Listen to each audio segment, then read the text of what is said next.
Hello students, welcome to Magnet Brains. मैं Rupali Verma. Magnet बेन्स आपको 100% फ्री एजुकेशन देता है और साथ यहाँ पर मिलने वाला कंटेंट भी बहुत ही उम्दा क्वालिटी का रहता है। हम बहुत कोशिश करते हैं कि आपको अच्छे कंटेंट के साथ हर एक चीज़ प्रेजेंट करें और वो भी 100% फ्री। जब कंटेंट हमें अच्छा मिल रहा है तो जाहिर सी बात है चीज़ें हमें समझ में बहुत ही अच्छे से आएंगी और जब हम अच्छे से समझेंगे तो जाहिर सी बात है एग्ज़ाम्स में वो सारी चीज़ें हम अच्छे से इम्प्लीमेंट कर पाएंगे। और जब सब कुछ फ्री है तो फिर क्या बात है। तो इसी श्रृंखला में आज का वीडियो भी हम 100% फ्री लेकर आए हैं। आज का वीडियो है हमारी क्लास 12th हिंदी कोर और इलेक्टिव की जो कंबाइंड बुक है अभिव्यक्ति और माध्यम, उसका अध्याय है 5, विशेष लेखन स्वरूप और प्रकार। इस पार्ट का डिटेल एक्सप्लेनेशन एनसीईआरटी सॉल्यूशन हम पहले करा चुके हैं, तो आज हम लेकर आए हैं एमसीक्यूज, क्योंकि इन प्रश्न जो ये जितने भी पार्ट हैं हमारे अभिव्यक्ति और माध्यम के, इनसे हमसे एमसीक्यूज भी पूछे जाएंगे, तो इनको भी तैयार करना ज़रूरी है। किस किस तरीके से प्रश्न आ सकते हैं, तो चलिए शुरू करते हैं इस चैप्टर के प्रश्न को। तो सबसे पहला जो प्रश्न आ रहा है वो क्या है, विशेष लेखन कहलाता है। भाई विशेष लेखन क्या कहलाता है, इसकी डेफिनेशन क्या है? सामान्य लेखन से हटकर किसी विशेष विषय पर किया गया लेखन, यानी कि जो हम नॉर्मल लेखन करते हैं उससे हटकर हम कुछ लेखन करें, वो किसी विषय पर लिखा गया रचनात्मक लेख, किसी विषय पर किया गया क्रियात्मक लेख, किसी भी विषय पर किया गया गतिशील लेखन। तो यहाँ पर जो सही है वो है हमारा ऑप्शन नंबर 1, यानी कि सामान्य लेखन से हटकर किसी विशेष पर किया गया लेखन, कोई एक बहुत ही अलग तरीके से जो लेखन हम करते हैं उसको विशेष लेखन कहते हैं। नेक्स्ट आते हैं, संवाददाताओं की रुचि और ज्ञान को ध्यान में रखकर उनके काम को विभाजन को क्या कहते हैं?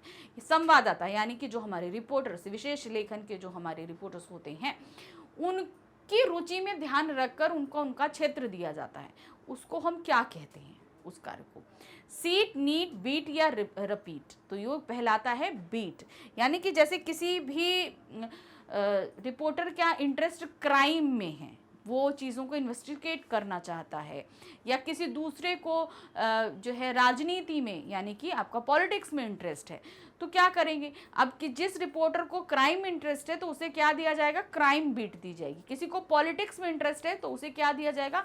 पॉलिटिक्स बीट दी जाएगी। तो ये जो है रिपोर्टर्स के इंटरेस्ट के आधार पर उनकी फील्ड को डिस्ट्रीब्यूट करना ही क्या कहलाता है? बीट। विशेष लेखन के कितने क्षेत्र हैं? विशेष लेखन के कितने क्षेत्र बताएंगे? 1, 2 या 4 या अनेक? भाई विशेष लेखन के अनेक क्षेत्र हैं। आप बहुत ज़्यादा जितना आप सोच सकते हैं उन सभी क्षेत्रों में विशेष लेखन कार्य किया जा सकता है। विशेष लेखन के लिए किस प्रकार की भाषा शैली अपेक्षित है? यानी कि हम जब विशेष लेखन कार्य करते हैं तो जो राइटर्स उसमें लिखते हैं, जो रिपोर्टर लिखते हैं, वो किस तरह की शैली का इस्तेमाल करते हैं? साहित्यिक भाषा, सहज सरल और बोधगम्य भाषा, बाजारू भाषा, हिंदी उर्दू मिश्रित भाषा। तो यहाँ पर जो भाषा हमें भाषा शैली रिक्वायरमेंट होती है वो है सहज सरल और बोधगम, मतलब उसके अंदर जितना भी आप लेखन कार्य करोगे बहुत ही सरल होगा, सहज होगा और हर एक चीज़ का मतलब आसानी से निकल सकता है, तभी तो भाई उसको सभी लोग आसानी से पढ़ सकेंगे। अगर हमने क्लिष्ट शब्दों का इस्तेमाल किया, कठिन शब्दों का इस्तेमाल किया, तो जो सामान्य पढ़ने वाले लोग हैं, क्योंकि भाई पढ़ने के लिए तो सभी कैटेगरी के लोग हैं, बहुत ज़्यादा बुद्धिशील लोग भी हैं, नॉर्मल लोग भी हैं, निम्न लोग भी हैं, तो सभी लोगों के हिसाब से लिखना पड़ता है। तो इसलिए जो उसमें हम भाषा इस्तेमाल करते हैं वो सरल, सहज और बोधगम्य में होनी चाहिए। नेक्स्ट है, इनमें से विशेष लेखन का कौन सा क्षेत्र नहीं है? सिनेमा, मनोरंजन, स्वास्थ्य या समाचार? जो नहीं है क्षेत्र वह है समाचार। समाचार पर विशेष लेखन नहीं होता है, ये ध्यान रखिएगा। क्षेत्र मतलब हम मान लीजिए स्वास्थ्य पे किसी क्षेत्र पे कुछ विशेष लेखन कार्य करते हैं, समाचार पे विशेष लेखन कार्य नहीं किया जाता।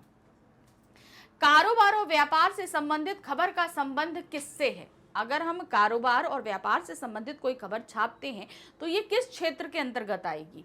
खेल क्षेत्र, कृषि क्षेत्र, आर्थिक क्षेत्र या राजनीतिक क्षेत्र? तो कारोबार और व्यापार से संबंधित जितनी भी खबरें होंगी वो सभी आर्थिक क्षेत्र के अंतर्गत आएंगी। इनमें से कौन सा शब्द क्रिकेट जगत का नहीं है? क्रिकेट, अब भाई खेल जगत जो लोग हैं उसमें बहुत सारी चीज़ें, बहुत ही वर्ड्स, कीवर्ड्स भी होते हैं, तो अब यहाँ पे बताना है, कुछ शब्द दिए गए हैं जो हमारे खेल जगत से जुड़े नहीं है। हिट विकेट, स्पिन, रन या तेजड़िया। तो जहां ये जो संबंधित नहीं है वो है आपका तेजड़िया। इनमें से कौन सा शब्द आर्थिक क्षेत्र से संबंधित नहीं है? जो आर्थिक क्षेत्र से संबंधित नहीं है वो है क्या? तेजड़िए, बिकावली, मंदड़िए, रन आउट। अब यहाँ पे जो रन आउट है ये खेल से संबंधित है, तो जो नहीं है आपका आर्थिक से संबंधित वो है रन आउट। भारत में कौन सा खेल अधिक लोकप्रिय है? सबसे ज्यादा लोकप्रिय खेल कौन सा है? आप सभी जिसमें इंटरेस्ट रखते हैं, आपके मम्मी पापा भी, भाई बहन सभी इंटरेस्ट रखते हैं, फुटबॉल, क्रिकेट, वॉलीबॉल या टेनिस? तो जाहिर सी बात है वो है क्रिकेट। विशेष लेखन के क्षेत्र में संवाददाताओं और उप संपादकों के कार्य करने के स्थल को क्या कहा जाता है? जहां पर उप संपादक और संवाददाता बैठकर काम करते हैं उस क्षेत्र को हम क्या कहते हैं? बीट, विशेषीकृत रिपोर्टिंग या डेस्क? तो वो सही ऑप्शन है आपका डेस्क, यानी कि उनको एक अलग से प्लेस दे दिया जाता है। मान लीजिए उप संपादक और संवाददाता जो है वो क्राइम क्षेत्र से रिलेटेड हैं तो वो क्राइम डेस्क होगी। दूसरा स्पोर्ट्स से है तो वो स्पोर्ट डेस्क होगी। तीसरा अगर यहाँ पर आपका फिल्मी जगत से है तो वो फिल्म जगत की डेस्क होगी। तो सबके अलग अलग कार्य क्षेत्र दे दिए जाते हैं, उनको अपनी डेस्क दे दी जाती है। संवाददाताओं के बीच काम का विभाजन क्या ध्यान में रखते हुए किया जाता है? जब उन्हें उनका क्षेत्र का विभाजन किया जाता है तो हम उसको विभाजन करते समय क्या चीज ध्यान में रखी जाती है? दिलचस्पी, ध्यान, का और खा दोनों या सुविधाजनक स्थल? तो क्या ध्यान में रखा जाता है कि भाई रिपोर्टर को किस चीज में इंटरेस्ट है और उसका ध्यान किस चीज में है? तो यहाँ पर का और खा दोनों ही सही है, तो ऑप्शन हमारा सही होगा गा। विशेष लेखन के क्षेत्र में डेस्क पर काम करने वाले लोग कौन से होते हैं? विशेष लेखन क्षेत्र में जो डेस्क यानी काम करने के लिए जो डेस्क दी जाती है उस पे काम करने वाले लोग कौन कौन से होते हैं? उप संपादक, संवाददाता, का और खा या रिपोर्टर्स? तो जो काम करने वाले होते हैं वो है उप संपादक और आपके संवाददाता, यानी कि का और खा दोनों ही सही। बीट रिपोर्टिंग के अंतर्गत स्रोत या सूत्र से मिली जानकारी पर किस प्रकार भरोसा करना चाहिए? अब मान लीजिए जैसे कोई व्यक्ति है वो आपका पॉलिटिक्स बीट पे है, वो काम कर रहा है, बीट रिपोर्टिंग कर रहा है। अब क्या हुआ, उसे कोई खबर मिली। अब वो उसका सूत्र था या स्रोत था जहां से उसे खबर मिली। अब खबर मिलते ही उसे सबसे पहले क्या करना है? आंख खोलकर विश्वास करना है, आंख मूंद कर भरोसा करना है, चुपचाप करना है या मुंह बंद के करना है? तो उसे भरोसा करना है, आंख मूंद कर बिल्कुल भी नहीं। क्या चीज है, किस प्रकार भरोसा नहीं करना है? तो उसे आंख मूंद कर भरोसा नहीं करना है। क्यों? क्योंकि उसको सबसे पहले उस चीज की पुष्टि करनी है, क्या ये जो खबर हमें मिली है वो सही है या नहीं। बीट रिपोर्टिंग के अंतर्गत रिपोर्टर को अपने क्षेत्र से संबंधित कौन सी जानकारी एकत्र करनी होती है? कौन कौन सी जानकारी? किसी भी क्षेत्र में, आप फिल्म में ले लो, रिपोर्टिंग में ले लो, क्राइम में ले लो, खेल में ले लो, आप आर्थिक क्षेत्र में ले लो, कहीं पे भी ले लो, जो आपको चीजें एकत्र करनी है वो मेन होती क्या है?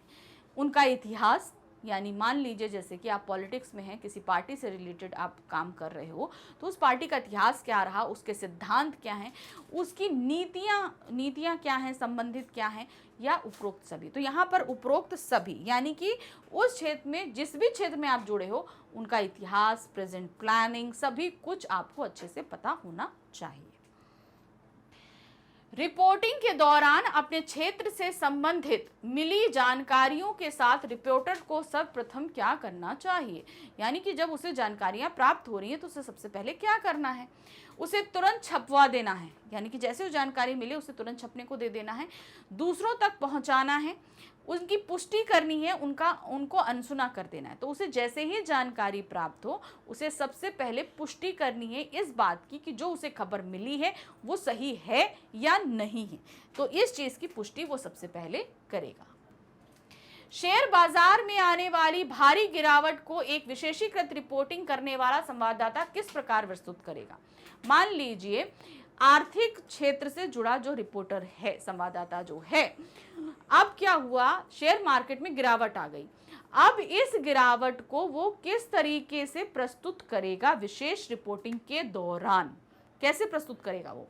गिरावट क्यों और किन कारणों से आई इसका विश्लेषण करके, एक रिपोर्ट तैयार करके, एक सनसनीखेज खबर बनाकर या एक ब्रेकिंग न्यूज देकर।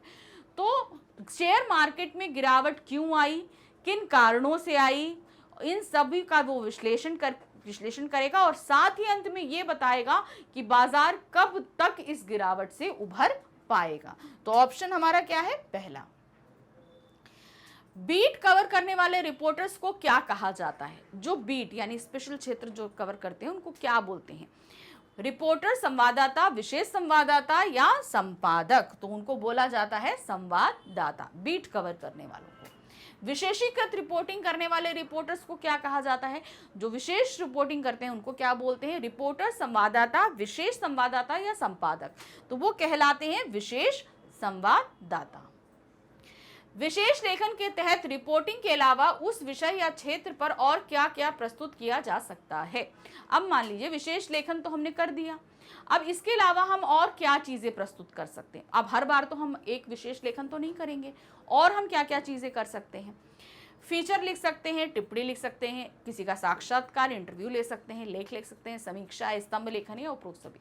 तो किसी भी क्षेत्र, मान लीजिए जैसे अभी हमने आपको शेयर मार्केट के तौर पे बताया, तो शेयर मार्केट का जो हमने विशेष रिपोर्टिंग करी, गिरावट आया, तो उन्होंने ये चीज़ तो बता दी कि भाई गिरावट किन कारणों से आई, क्या हुआ, ये विश्लेषण किया, साथ ही उस बाजार कब तक इन सारी चीज़ों से उभरेगा, ये सारी चीज़ें उन्होंने विशेष रिपोर्ट के दौरान लिख दी।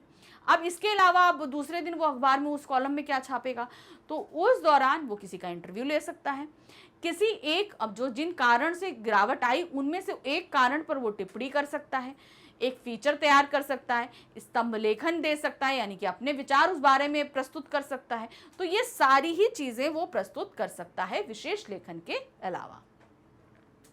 रक्षा, विज्ञान, विदेश नीति, कृषि और ऐसे ही किसी क्षेत्र में किस प्रकार के लोग बेहतर तरीके से लिख सकते हैं? अब विशेष लेखन के जो क्षेत्र होते हैं उसमें लेखन का कार्य उन लोगों द्वारा संपन्न किया जाता है जो इन क्षेत्रों में विशेषता हासिल करते हैं। मान लीजिए रक्षा का क्षेत्र है, बहुत बड़ा, बहुत इंपॉर्टेंट क्षेत्र है हमारे देश का। रक्षा का जो क्षेत्र हुआ वो बहुत इंपॉर्टेंट हुआ। अब इस पर अगर कोई व्यक्ति लिखना चाहेगा तो वो कौन लिख सकता है? कोई एक नॉर्मल रिपोर्टर लिख पाएगा? नहीं लिख पाएगा ना। तो ऐसे पर कौन व्यक्ति ज़्यादा अच्छा लग सकता है? कोई प्रोफेशनल, उस क्षेत्र में वर्षों तक अनुभव रखने वाला व्यक्ति, उस क्षेत्र में काम करने वाला व्यक्ति, या उपरोक्त सभी। तो अब मान लीजिए जैसे रक्षा है, विज्ञान है, विदेश नीति है, कृषि, इन सब पर कोई और व्यक्ति जो लिख सकता है वो है उपरोक्त सभी, यानी कि कोई प्रोफेशनल जो रक्षा से संबंधित हो, कृषि से संबंधित हो और आपका विदेश नीतियों से संबंधित हो, वो प्रोफेशनल अच्छे से लिख सकता है।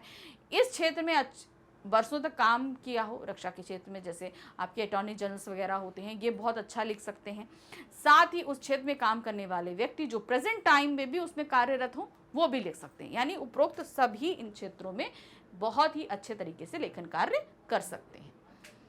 क्रिकेट की कमेंट्री करने वाले व्यक्ति अब यहाँ पर आपके सामने हैं, नरोत्तम पुरी, जसदेव सिंह, हर्षा भोगले, उपरोक्त सभी।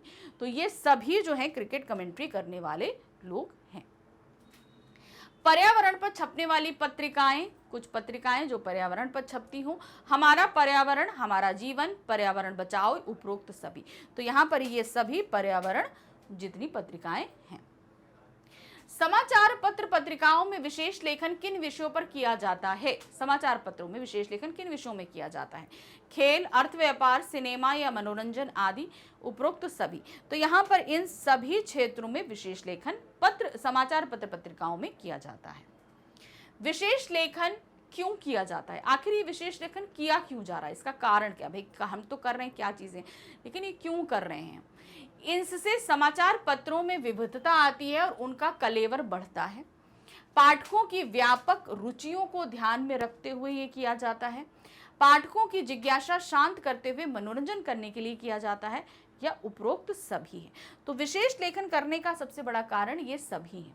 भाई क्या है, समाचारों में अलग अलग टॉपिक्स में विविधता आती है लिखने में। लोग जो इंटरेस्ट होते हैं, भाई हम भी जानना चाहते हैं कि भाई रक्षा में क्या होता है, विदेश नीति में क्या होता है, तो हमारा इंटरेस्ट के अनुसार लिखकर हमारी जिज्ञासा को शांत किया जाता है और साथ ही हमारा मनोरंजन होता है। हर व्यक्ति का अलग अलग इंटरेस्ट होता है। भाई कोई जानवरों पे ज़्यादा अच्छा देखना चाहता है, तो कोई भाई विदेश नीति पे देखना चाहता है। तो हर किसी के इंटरेस्ट के अकॉर्डिंग वहाँ पर काम हो जाता है। कारोबार और अर्थ जगत से जुड़ी रोजमर्रा की खबरें किस शैली में लिखी जाती हैं? यानी कि जो आपका कारोबार यानी कि आपकी आर्थिक जो नीतियां होती है, व्यापारिक नीतियां जो होती है वो, और अर्थ जगत जो ये हमारे आर्थिक क्षेत्र के अंतर्गत आती है, ये किस भाषा शैली में लिखी थी? सीधा पिरामिड शैली, उल्टा पिरामिड शैली, रिपोर्ट शैली या फीचर शैली? तो ये जो खबरें हैं ये लिखी जाती हैं उल्टा पिरामिड शैली में। आज विशेष लेखन के कौन कौन से क्षेत्र महत्वपूर्ण हैं? प्रेजेंट टाइम में विशेष लेखन के क्षेत्र जो बहुत ही ज्यादा चलते हैं क्या है? खेल, कारोबार, सिनेमा, मनोरंजन, फैशन, स्वास्थ्य, पर्यावरण, शिक्षा, जीवन शैली, रहन सहन या उपरोक्त सभी। तो आज आधुनिक समय में ये सभी क्षेत्र महत्वपूर्ण हैं जिन पर विशेष लेखन का कार्य होता है। सभी समाचार पत्रों में खेल के लिए कितने पृष्ठ प्रदान किए जाते हैं? क्या चीजें? कितने पृष्ठ प्रदान किए जाते हैं, यानी कि पेज दिए जाते हैं। कितने पेजेस दिए जाते हैं खेल के लिए? 4 या 5, 1 या 2, 2 या 3, 3 या 4। तो आपके यहाँ भी न्यूज़पेपर आता होगा, आप देखते होंगे 1 या 2 पेजेस जो हैं वो खेल के लिए दिए ही जाते हैं। खेल की खबर किस प्रकार लिखी जाती है? खेल की जो समाचार जो लिखे जाते हैं, खेल समाचार, वो किस तरीके से, किस शैली में लिखा जाता है? उल्टा पिरामिड शैली से शुरू होती हैं, दूसरे पैराग्राफ में वह कथ्यात्मक शैली में चली जाती हैं, का और खा सही है या फीचर की तरह लिखी जाती है। तो यहाँ पर का और खा दोनों सही हैं, यानी कि जब वो खबर शुरू होती है तो उल्टा पिरामिड शैली में शुरू होती है, यानी कि बहुत ही इंपॉर्टेंट और ब्रेकिंग न्यूज़ जो है वो पहले पैराग्राफ में दे दी जाती है, और सेकेंड पैराग्राफ में वो कथ्यात्मक यानी कहानी के रूप में शुरू हो जाती है कि पहले से लेकर आखिर तक कैसे कैसे क्या क्या चीज़ें हुई हैं। तो यहाँ पर का और खा दोनों सही है, इसलिए गा ऑप्शन हमारा सही आएगा। 10 लाख संगीनें मेरे भीतर वह खौफ पैदा नहीं करती जो 3 छोटे अखबार। यह कथन किसने बोला है? पाठ के सबसे स्टार्टिंग में ये कथन बोला गया है। ये बोला गया है अरस्तु, चाणक्य, नेपोलियन या आइंस्टाइन? तो ये कथन बोला है नेपोलियन ने। खेल से जुड़े क्षेत्र में अधिकांश लोगों की रुचि क्यों होती है? लोग खेल से रिलेटेड खबरें बहुत ज़्यादा पढ़ना चाहते हैं। ऐसा क्यों है कि वो खेल से ही ज़्यादा पढ़ना चाहते हैं? लोगों को खेल देखना पसंद है इसलिए, खेल आदमी के जीवन में नई ऊर्जा का संचार करता है इसलिए, खेल से देश के हालात पता चलते हैं इसलिए, खेल हर व्यक्ति की रोजी रोटी का जरिया है इसलिए। अब खेल से संबंधित खबर हर व्यक्ति देखना चाहता है इसलिए क्योंकि खेल मनुष्य के जीवन में नई स्फूर्ति प्रदान करता है। बच्चा होगा वो खेलता रहता है, लेकिन हम जैसे जैसे बड़े होते हैं खेल से हम काफ़ी हद तक अलग होते चले जाते हैं, हम अपने रूटीन लाइफ में व्यस्त हो जाते हैं। तो क्या होता है, हम खेल से इतना जुड़े नहीं, लेकिन जब हम खबरें पढ़ते हैं तो हम अपने अंदर वो उतना जोश महसूस कर पाते हैं। इसलिए खेल से संबंधित खबरें सभी पढ़ना बहुत ही ज़्यादा पसंद करते हैं। तो इस प्रश्न के साथ हमारे इस पाठ के सभी प्रश्न समाप्त हुए। ठीक है, काफ़ी हद तक हम आपके लिए लेकर आए हैं, और इस पार्ट के जो डिटेल एक्सप्लेनेशन है, एनसीईआरटी सॉल्यूशन है, बहुत ही ध्यान से पढ़िएगा। इसके अलावा और भी चैप्टर्स के हम एमसीक्यूज लेकर आते रहेंगे। तो जो जैसे हम ये आपके लिए लेकर आए इससे संबंधित, तो आप ये कहाँ पर पढ़ पाओगे? इसके लिए सिंपल आपको आना होगा हमारे चैनल मैग्नेट ब्रेन्स पे। जब आप यहाँ पर आओगे तो सीबीएसई K-12 इंग्लिश दिखेगा, आपको इसे क्लिक करना है। क्लिक करते ही आपके सामने क्लास 12th आ जाएगा, इसे आप क्लिक करेंगे। क्लिक करते ही 12th में पढ़ाए जाने वाले सभी सब्जेक्ट्स आपके सामने हैं। अब ये हम पढ़ रहे थे अभिव्यक्ति और माध्यम से, तो ये देखिए हिंदी अभिव्यक्ति और माध्यम हमारी दी हुई है, इसे हम क्लिक करेंगे। जैसे ही क्लिक करेंगे हमारे सामने पूरी प्लेलिस्ट होगी, तो जो भी चैप्टर पढ़ना है उसे क्लिक करिए। क्लिक करते ही आपके सामने टॉपिक्स आ जाएंगे। अब जो भी टॉपिक आपको पढ़ाना है उसे क्लिक, जो भी आप पढ़ना चाहते हो, मान लीजिए आपने डिटेल एक्सप्लेनेशन पढ़ना है या एमसीक्यूज पढ़ना है, तो उस टॉपिक पे आप क्लिक करोगे। जैसे ही आपने क्लिक किया आपके सामने आपका वीडियो स्टार्ट हो जाएगा। वीडियो देखिए, अच्छे से चैप्टर को समझिए, सारे क्वेश्चन आंसर्स एमसीक्यूज सभी कुछ आपके लिए ऑलरेडी रेडी है। बस आपको यहाँ आकर पढ़ना है, और साथ ही हमारे चैनल को लाइक, सब्सक्राइब, शेयर करना है। Thank you for watching, bye bye.